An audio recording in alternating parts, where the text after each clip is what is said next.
कन्या राशीला वैवाहिक आवडीनं वेळ द्याल. वैवाहिक जीवनामध्ये दोघं जण एकमेकाला आवडीनं वेळ देतील, फिरायला जातील, अशा बऱ्याच काही गोष्टी आज आनंदाच्या वैवाहिक जीवनामध्ये किंवा प्रेमाच्या आयुष्यामध्ये घडू शकतात.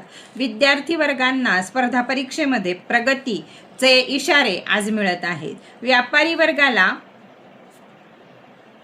व्यापारी वर्गाला आज नवीन काहीतरी योजनेतनं लाभ होणार आहे. नोकरी वर्गाला सहकार्यांचे लाभ होतील किंवा सहकारी तुम्हाला काही ना काहीतरी चांगली गोष्ट सांगतील. सावधगिरी कुठं बाळगायची आहे तर आरोग्याची काळजी घ्यायची आहे. जास्तीत जास्त पोटदुखी, बाहेरील अन्न किंवा काय खाऊ नका. रंग आहे तुमचा हिरवा. लकी नंबर आहे तुमचा 3. उपाय काय करायचा आहे तर गणेश स्तोत्राचा पाठ करायचा आहे किंवा गणपती बाप्पाचा नामाचा जप करायचा आहे 21 वेळा किंवा गणपती बाप्पाचं दर्शन घ्यायचंय. काहीही करू शकता. तुमचा दिवस शुभ जावो.